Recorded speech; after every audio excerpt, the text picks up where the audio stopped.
बहुत बढ़िया थी, बच्चे के लिए तो बहुत बढ़िया है।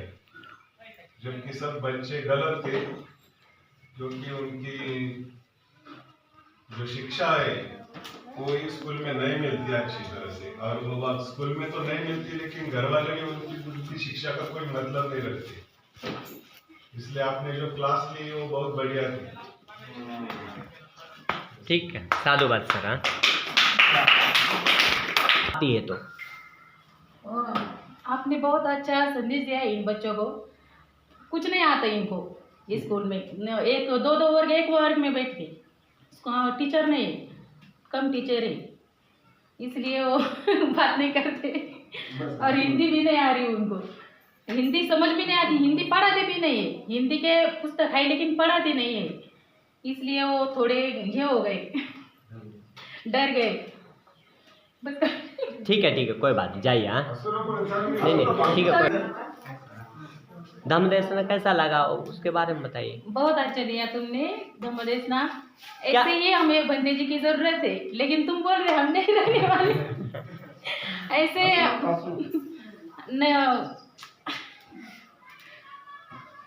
ठीक है, कोई बात नहीं, ट्राई किया इसके लिए आपको साधुवाद, धन्यवाद। बोलिए शांत रहिए, शांत। माता जी 2 मिनट बैठो शांत से। हाँ सुनो ठीक है, सुनिए ध्यान से, बोलिए सर। बंटी जी ने अच्छा प्रयास किया बच्चों को सीखने का, वो अभ्यास भी लिया, वो घर में है ना नहीं पढ़ाते, ये लक्ष्य नहीं देते। हमारे घर में है ना बच्चों को पढ़ाने के वो लक्ष्य नहीं देते। और अभी ये प्राथमिक शाला है, वो है ना अच्छा प्रयास नहीं करते पढ़ाने का। तो बच्चे को पढ़ना चाहिए, पढ़ने के बाद अच्छा संस्कार मिलता है। बहुत अच्छा। तो ये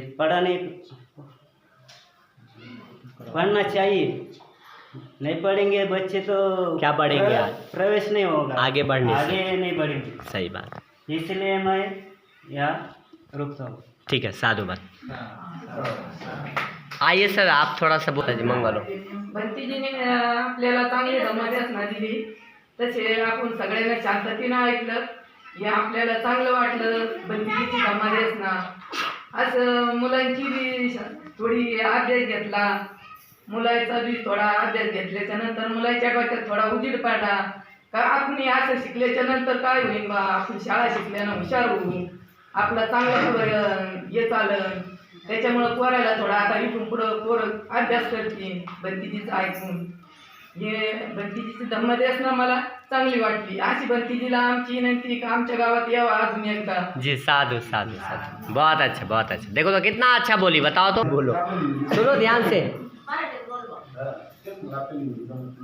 संपूर्ण विश्वाला शांतता संदेश सांगणारे महाकाल तथागत भगवान गौतम बुद्ध, भारतीय घटनेचे शिल्पकार विश्वरत्न परमपूज्य डॉक्टर बाबासाहेब आंबेडकर, आरक्षणाचे जनक राजे श्री शाहू महाराज, माता जिजाई, भीमाई, रमाई, सावित्रीबाई, महामाया यांच्या विचारांना अनुसरून त्यांना त्रिवार वंदन करून मी आपणास जे काही सांगत आहे ते आपण शांतचित्ताने ऐकावे।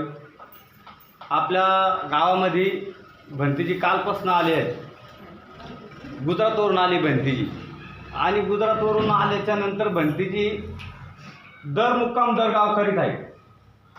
आपल्याकडचे भिक्खू दरगाव दर मुक्काम करायला तयार नाही, शहर बघतात, आणि गुजरातवरून येऊन दरगाव दर मुक्काम म्हणजे हाच धम्माचा प्रचार प्रसार आहे। एका ठिकाणी राहून धम्माचा प्रचार प्रसार होत नाही, म्हणून सांगितलं आहे आपल्या संघवंदनेमध्ये की सुपटिपन्नो भगवतो सावक संघो, म्हणजे सरळ मार्गावर चालणारा हा भिक्खू संघ आहे।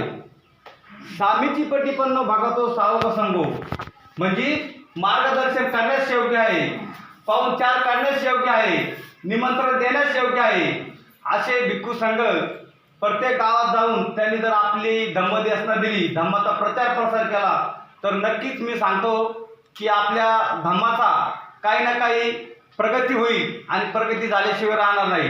कारण एका ठिकाणी भिक्खूनी राहून धम्माचा प्रचार प्रसार होत नसतो. भिक्खूनी हे दर गाव दर मुक्काम केलंच पाहिजे आणि वर्षवासाच्या काळात 3 महिने एका ठिकाणी थांबलं पाहिजे. असा भिक्खू संघ आहे आणि असे भिक्खू संघ वारंवार प्रत्येक गावात जाऊन त्यांनी त्यांची धम्मदेशना दिली तर नक्कीच गावागावचा प्रचार प्रसार होईल आणि गावातील मुले सुधारतील आणि त्यांची प्रगती होईल. एवढं बोलून मी थांबतो.